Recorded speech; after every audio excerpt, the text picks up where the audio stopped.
Olá, pessoal, bom dia, boa tarde, boa noite, depende do horário que vocês estejam assistindo, né?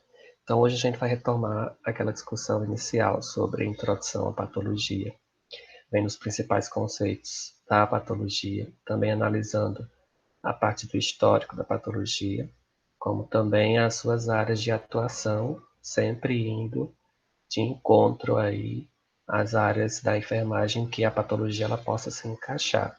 Então, é necessário essa revisão dessa aula, tendo o intuito aí de facilitar a compreensão, já que faz um tempo em que a gente não tinha, né, deixou de ter as aulas presenciais, tá?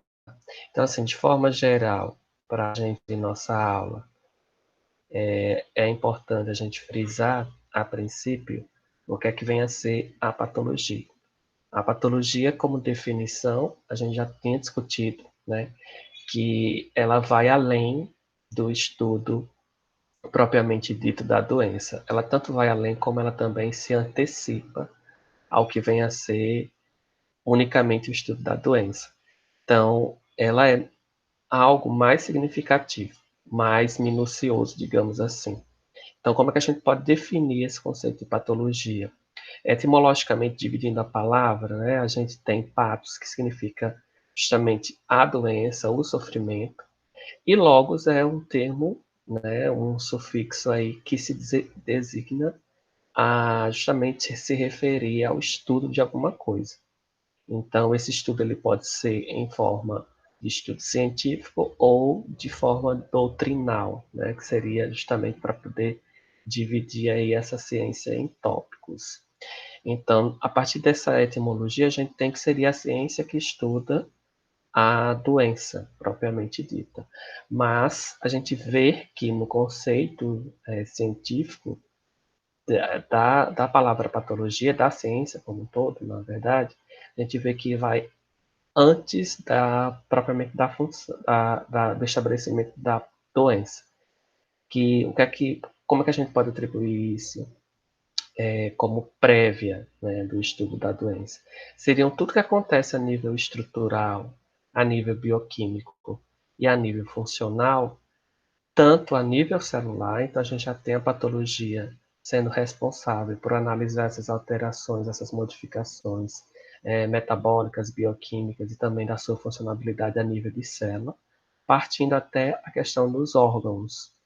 Então, analisam todas essas estruturas, todas essas alterações, como forma de o quê? De responder e compreender o que é que vem a ser as doenças. Então, a gente pode dizer, em resumo, que a patologia seria o estudo dessas alterações, né? Seja bioquímica, seja da sua integridade, seja da sua funcionalidade a nível de célula, de tecido e também de órgão, para responder como essa doença se estabelece e como essa doença pode progredir. Então, a gente tem tanto a patologia agindo de forma antecipada, como de forma concomitante, juntamente com a doença, e também como entender o processo final dessa doença. Então, é um conjunto de todo o aparelhamento que a gente tem para estudar a doença.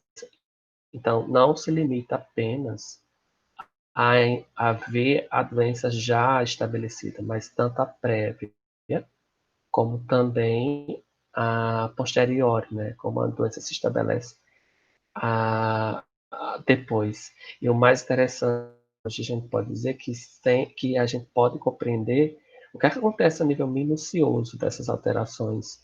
Então, quando eu falo bioquimicamente, então eu vou estar me referindo a reações minuciosas a nível microscópico, para poder entender como é que uma célula, por exemplo, responde a um estresse, a um agente químico, a um agente físico, a outros tipos de estresse, e como é que ela se comporta e como é que ela vai reagir a esses estresses, né?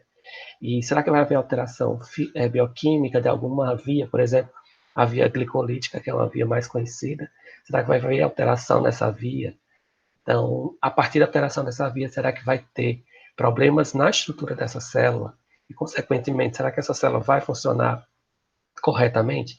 Então, a gente tem esse resumo aí do que vem a ser a patologia, uma escala, uma esfera mais minuciosa da coisa. E aí, prosseguindo, a gente pode ter essa ciência sendo dividida em duas grandes áreas. A primeira área seria o que a gente define como patologia geral. Essa área, ela está aí mais relacionadas a algumas reações que a gente pode dizer reações básicas, que acontecem tanto a nível de célula como a nível de tecido. Nesse caso, essa área não está designada a entender essas reações a nível de órgão, ela está apenas a nível de células e tecidos, e entendendo como é que esses estímulos que são considerados anormais, o que é que a gente pode dizer como estímulo anormal?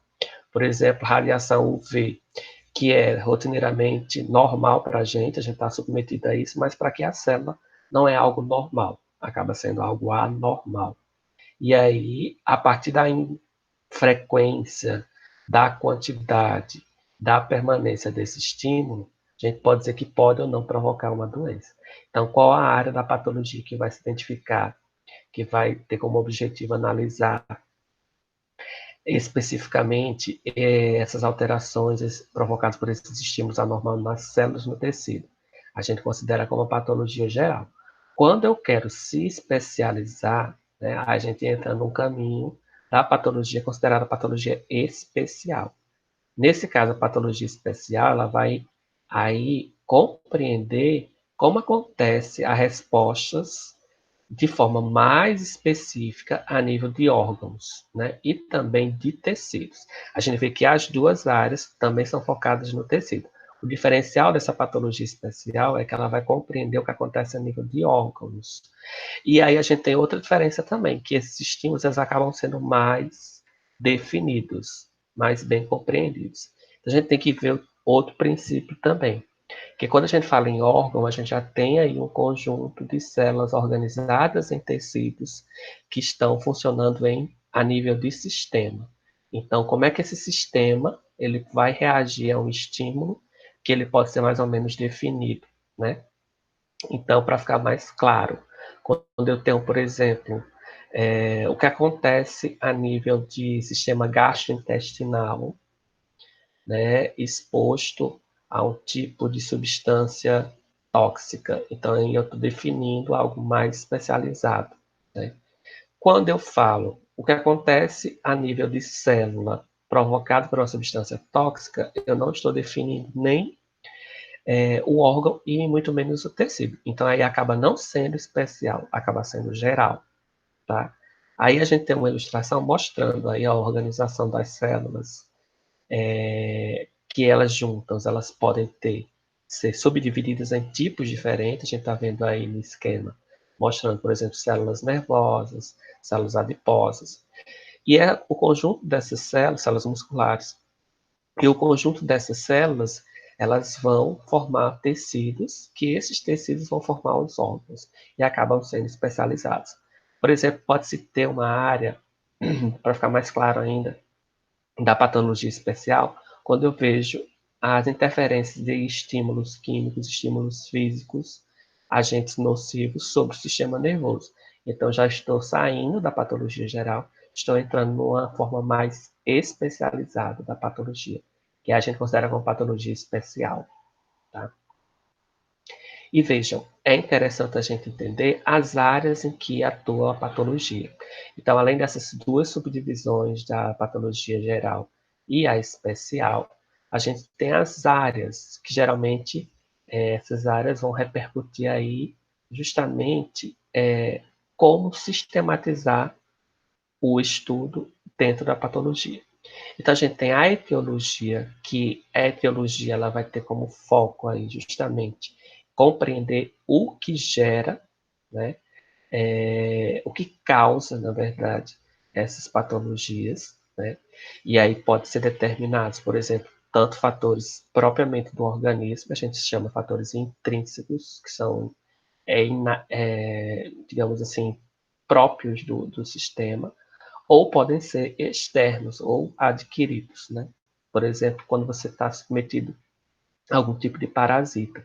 Então, a gente está vendo que o agente etiológico, no caso dessa doença, seria tal parasita, para ficar mais claro ainda. Quando a gente tem a malária, então a malária é provocada por um protozoário. Então, nesse caso, a gente está vendo que a patologia ela vai ser estabelecida a partir de uma infecção de um protozoário cujo vai ser definido como agente etiológico, né? Aí a gente tem vários tipos de protozoários que podem provocar a malária, mas o mais conhecido, o mais popular, é o Plasmodium falciparum, né? Que é um dos mais recorrentes aí.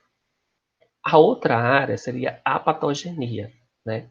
E a gente vai compreender essa patogenia quando a gente pode definir essa área que seria a parte inicial da doença, né? E aí vai começar a estabelecer o que a gente considera de expressão propriamente dita da doença, ou expressão morfológica da doença. Então, o que é que vai gerar além da gente, a gente já viu o agente etiológico, que é o que causa, e como acontece, se estabelece esse processo de doença. E aí a gente considera como, por exemplo, pegando o caso da malária, seria o agente etiológico seria o protozoário, e o que seria a patogenia, o que é que ele causa? Por exemplo, vai causar febre, vai causar principalmente, a gente tem aí destruição de alguns tipos de células em específico, em que esse protozoário vai estar causando. Então, aí eu já estou caracterizando que vem a ser a patogenia, né? A outra parte seria que esses sintomas é o que caracteriza a patogenia. Mas quais são as alterações estruturais que vão acontecer a nível de organismo?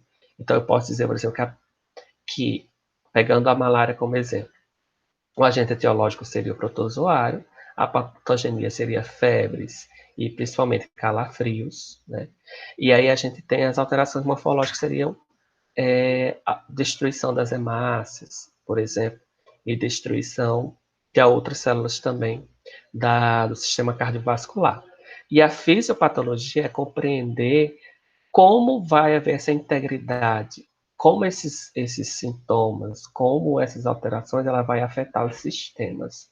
Lembram que em fisiologia a gente viu todos os tipos de sistemas. E aí, como é que a gente vai entender que esses distúrbios vão afetar esse sistema? Então, quando eu falo, por exemplo, novamente na malária, a gente está vendo que tem um protozoário causando febre, causando destruição de células, gerando modificações celulares e que vai afetar principalmente o quê? O sistema cardiovascular, o sistema imunológico e entre outros sistemas aí. Então a gente está vendo nessa escala, né, de etiologia, patogenia, alterações morfológicas e a fisiopatologia. E entrando um pouco no histórico da patologia, a gente precisa compreender que o princípio da patologia, como é uma área que estuda a doença, foi justamente esse questionamento da humanidade se questionando como a doença se estabelecia, né? Por que que as pessoas adoeciam? Por que que elas seriam, digamos assim, castigadas por essa doença, por um tipo de doença? Então, a partir disso é que se estabelece a história da patologia, analisando justamente a intenção de responder por que essas doenças surgiam e por que elas se estabeleciam. Será que seria castigo divino? Será que seria um castigo? Será que não seria um castigo? Será que seria algo orgânico que produziria essa doença? Então, no início dessa discussão, da discussão sobre antes da formulação da patologia propriamente dita, as pessoas questionavam, por exemplo, que ambientes úmidos, ambientes com pouca ventilação seriam ambientes sombrios que poderiam gerar doença, mas não se sabia a causa dessas doenças até então. Então, assim, com o decorrer do tempo, foi acreditando que ambientes sombrios, ambientes úmidos e ambientes fechados não seriam ambientes sombrios, pegando o conceito o conceito místico. Fechados, úmidos, tinha grande quantidade de micro-organismos. Então, o histórico parte desse princípio, né? A gente está vendo aí na tela, justamente, uma obra em que a gente está vendo a correlação entre a morte, o desespero e o questionamento de o porquê, como e onde.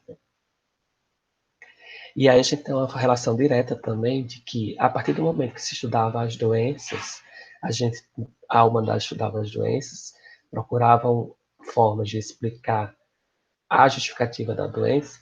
Também é interessante a gente entender que essas, ao mesmo tempo que se questionavam a questão da doença como um todo, se questionavam também como é que pode haver alteração, digamos assim, como é que pode haver alternativas de controle dessa doença.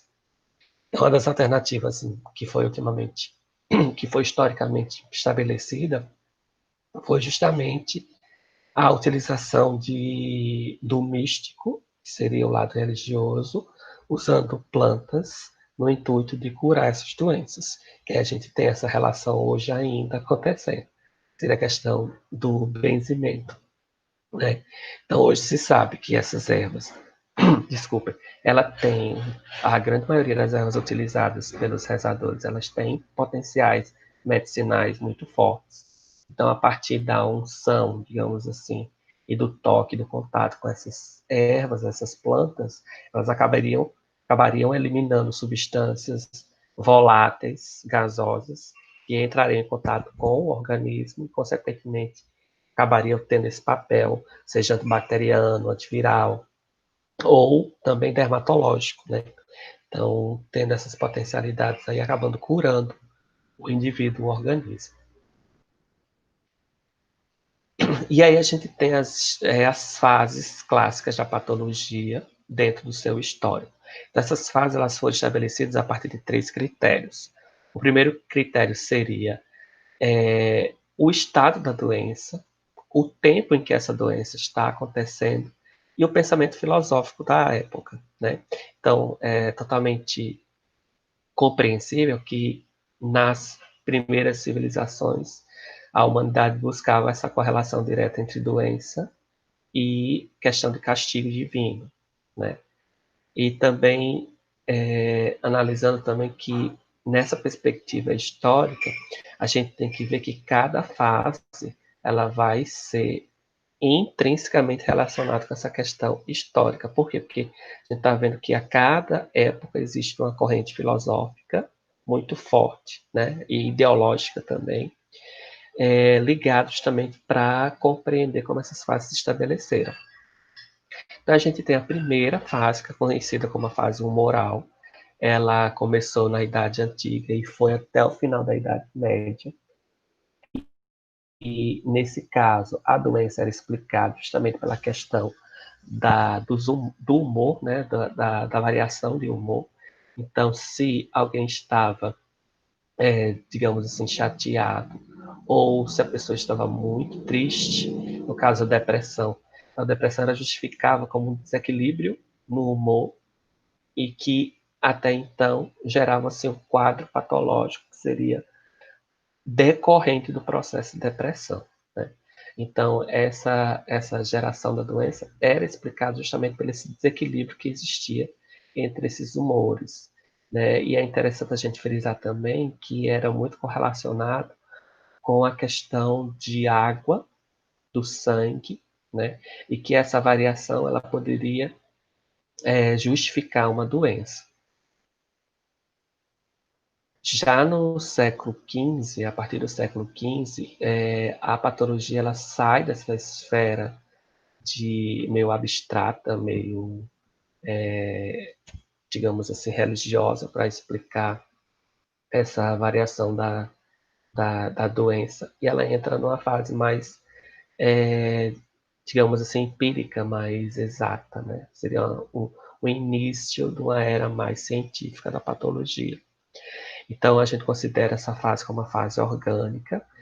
Nessa fase orgânica, os patologistas e os pesquisadores da patologia, os estudantes de patologia, eles entram aí com o intuito de conhecer a estrutura anatômica do indivíduo a partir da observação dos órgãos, ou seja, eles começam a querer entender quais modificações sofreriam os órgãos após tal doença. Então, digamos, hepatite. A gente sabe hoje que a hepatite provoca alterações sérias na questão do fígado, né? Principalmente dos hepatócitos, destruindo os hepatócitos. o vírus acaba gerando isso. Então, naquela época não se entendia, não tinha essa compreensão que se tem hoje. Então, um dos intuitos, uma das formas de fazer essa análise era justamente entendendo como é que esses órgãos eram afetados após a doença ou no decorrer da doença.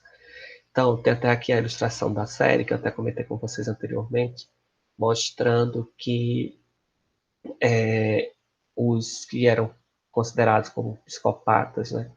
Então, os cientistas tinham maior interesse os pesquisadores, né, em analisar a questão do cérebro, para saber se esse cérebro dos psicopatas eram iguais às pessoas normais ou se tinha alguma alteração morfológica, que eles acreditavam na época que as pessoas que eram psicopatas tinham alterações significativas na questão no cérebro, principalmente manchas, eram cérebros que eles acreditavam ser defeituosos, e acreditavam que existia um certo tipo de necrose que a gente vai ver na região cerebral. E com o passar do tempo, essa fase ela foi gerando outra fase, também com embasamento científico, mas mais específica ainda, analisando, por exemplo, o que acontecia a nível de tecido. Né? Então, como estudar, se está havendo estudo do órgão, e eu sei que os órgãos são formados por tecidos, nada mais interessante do que diminuir essa escala, começar a entender é, a nível mais minucioso, a compreender que essas alterações que poderiam estar nos órgãos, elas não seriam aparecidas do nada, mas que elas teriam princípio aí de formação a partir dos tecidos. Então, com essa questão de analisar de uma escala mais minuciosa, começou-se uma nova fase, que aí ela se estendeu essa fase até o século XVII, analisando justamente o funcionamento, a estruturação, a organização desses tecidos e principalmente o que é que geravam aí alterações patológicas quando as suas funções teciduais, né, essas funções teciduais eram quebradas, bloqueadas ou interferidas por algum tipo de agente. E aí essa fase recebeu o nome de fase tecidual, justamente por ter como foco a análise do tecido. E aí reparem que com o passar do tempo vai ainda diminuindo a escala. Tá? A gente chega na fase celular que o foco seria aquilo que forma os tecidos. Então a gente está vendo que as fases elas vão do macro para o micro. Né? Então na fase celular, que foi estabelecida no século XIX, a preocupação, o foco era o que acontecia a nível de célula, ou seja, alterações estruturais, alterações morfológicas e também funcionais a nível de célula. Então, se uma célula estava aumentando seu tamanho, se ela estava proliferando e formando tumores, por exemplo, então o interesse seria o que acontece para essas células ter uma programação de crescimento exagerado, né? E aí se estabeleceu a fase celular, que foi acompanhada logo em seguida da fase que é mais importante dentro da esfera da patologia, que é a fase ultracelular, que é estabelecida até os dias atuais, tendo aí em conjunto, né, trabalhando com as duas grandes áreas, que seria a biologia molecular, a biologia celular e também a bioquímica, para entender é, como esses processos podem ocorrer e, principalmente, visualizar essas alterações. Então, sem análise molecular da coisa, sem análise celular do objeto de estudo, seria inviável explicar e justificar tais processos patológicos, né? E vejam que dentro desse conceito da fase ultracelular, a gente está vendo destaque aí para o que acontece também a nível de organelas celulares. Então, a gente está entrando numa escala ainda menor, seria dentro da própria célula. O que é que uma alteração partido de um agente nocivo pode causar a nível, por exemplo, da mitocôndria? Então, foi se particularizando de acordo com as fases da patologia. E aí a gente tem um dos grandes cientistas que se destacou dentro dessa área, que foi o Virchow, que ele foi justamente um vanguarda da época por tentar compreender e investigar o que é que gerava a doença, com foco na reprodução celular, né? E como é que essas células poderiam deixar de ser saudáveis e passar a serem doentes, digamos assim, apresentar alterações. Então, até então, na época, não se tinha nenhum pensamento nessa esfera, né? Não se tinha uma análise de que poderia ter uma justificativa do que gerava a doença e essa justificativa poderia estar inserida no contexto ainda mais específico, que seria a célula. Por isso que ele foi, até hoje, ele é hoje considerado o pai da patologia por esses dois pontos bastante significativos dentro da sua ideologia, né, do seu pensamento científico. E analisando e discutindo um pouco dos ramos da patologia, é interessante analisar nessa perspectiva de como vocês, enfermeiros, futuros enfermeiros, podem se inserir dentro desses ramos. A gente tem o anatomopatologista, que é um dos mais conhecidos, principalmente estão vinculados a órgãos públicos aí para realizar as autópsias e necrópsias, né? Esse cientista, ele pode ter uma formação gradual, ou seja, na graduação pode também ter uma formação técnica, que é um dos mais, digamos, aqui no Brasil é uma das áreas que até então a gente vê mais técnicos, e a gente também tem os médicos que podem se destinar a essa área, né? Que a gente tem uma grande maioria também de médicos atuando. Qual é o foco dos anátomos patologistas? A gente pode destacar a questão das necrópsias, autópsias e também biópsias. Então, quando a gente fala em biópsia, é quando esse tecido ou órgão, na verdade é parte do órgão, perdão, parte do órgão é retirada, né, especificamente do tecido, e é levado para fazer uma análise, para se analisar as alterações que podem existir nesse tecido a partir da aplicação da biologia celular e molecular. E aí, para saber, por exemplo, se existe ou não tumor, ou se esse tumor é, na linguagem popular, maligno ou benigno, né? E a gente tem outras questões que também são dessa área, é, que é justamente a partir dessa análise da biópsia, compreender se esse órgão ele vai desencadear um processo patológico, que pode ser local ou pode ser sistêmico. Então, essa área está voltada também para a área preventiva, né, da patologia, e também pode ser uma área, digamos assim, de controle da doença já estabelecida. Quais seriam os métodos? A gente está vendo aqui o primeiro que seria a necrópsia, né, para entender como acontece, o que gerou a morte. Então, quando a pessoa morre, ela é encaminhada para se fazer a necrópsia, para se estabelecer um laudo médico, para justificar a causa. E é justamente a partir desses exames que se estabelece aí o que foi que gerou e como aconteceu essa morte. E o outro seria as etapas minuciosas da necrópsia, né? Começa-se com a identificação do cadáver, a gente tem uma análise externa do corpo, ou seja, se esse corpo tem ou não hematomas, se esse corpo tem ou não lesões, se esse corpo tem ou não marcas de guerra, digamos assim, marcas de, digamos, de luta, de defesa, enfim. Então faz essa análise externa como um todo. Depois comece a fazer uma análise dos órgãos. Então vejam que na fase 3 a gente já tem aí, e na fase 4 também, uma área da patologia que foi uma das primeiras fases, né? Foi a patologia orgânica. E essa patologia orgânica ela está aí já também sendo atualizada com a patologia ultracelular, mas que nesse caso é feito dentro de um especialista, seria anatomopatologista. Depois é realizada a análise do cérebro. Por que a análise do cérebro? O cérebro comanda o sistema nervoso central. Então é interessante fazer um corte na cabeça, retirar o cérebro para ver se tem, por exemplo, regiões de hipóxia, para saber se essa pessoa foi asfixiada ou se ela foi, primeiro, tipo, perdeu a capacidade de respirar antes de acontecer a doença propriamente dita. Enfim, então é uma das partes interessantes para ser feita a análise.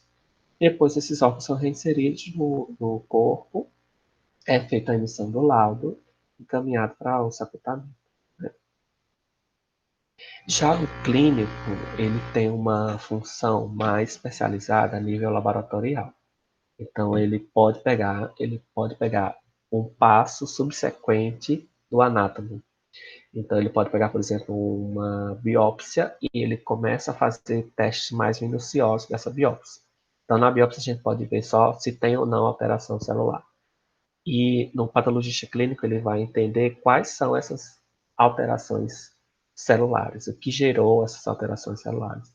E pode fazer também, a partir disso, a partir da intenção, da interpretação da biópsia, testes laboratoriais. E aí a gente tem várias técnicas que ajudam nesse processo de interpretação, né? Seriam as químicas, as físico-químicas, as bioquímicas e também a análise morfológica dessa amostragem, né? Qual o objetivo? Dizer se a pessoa tem tal doença, tal patologia, ou dizer que a pessoa não tem tal doença, ou é só uma alteração pontual, a gente pode considerar mais na frente, a gente vai ver os processos de adaptação celular, então pode ser só uma adaptação celular. Pode dizer também, a partir desse diagnóstico, dizer, olha, está acontecendo alguma alteração a nível do tecido, então é interessante já se encaminhar, fazer é como se fosse um prognóstico para a prevenção de futuras patologias, entender justamente o estágio em que a doença está, né, se a gente considera um tipo de hiperplasia ou de neoplasia, entender o que acontece a nível de progressão da patologia e ver principalmente os resultados no caso de quimioterapias. Então, quando o indivíduo já tem uma neoplasia maligna, né, digamos assim, e está usando um determinado tipo de quimioterápico, saber se esse quimioterápico está sendo eficiente no combate a essa neoplasia ou não, ou se precisa mudar o tratamento. Geralmente, os pacientes que fazem quimioterapia, eles começam um determinado tratamento e a tendência é que haja mudanças nesse tratamento para poder serem mais eficiente ou menos tóxico, né? A gente tem um problema da quimioterapia que é a toxicidade muito expressiva. E aí eu mostro para vocês como a gente pode trabalhar a patologia em termos de pesquisa, quais seriam as fontes, né? Quais os bancos de dados que existem da patologia.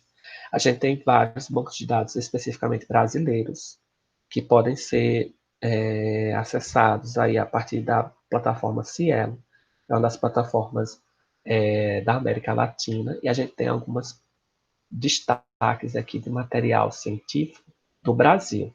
Então, a gente tem a Sociedade Brasileira de Patologia Clínica, a de Patologia, e a Sociedade Brasileira de Citopatologia. Essa última está mais voltada para a análise de alterações a nível celular, né, vinculadas com a questão de neoplasias. Ok? Então, a gente vai ficar por aqui. Quando for na semana que vem, a gente já começa a falar um pouco sobre biologia celular, revendo aqueles conceitos, qual a importância de se analisar a biologia celular para compreender os processos da patologia como um todo. Então, a gente vai manter essa revisão, né, analisando os conceitos de biologia celular e compreendendo aí qual a importância de se ter essa análise dessa ciência para como respaldo dentro da biologia, da patologia, usando as ferramentas da biologia celular.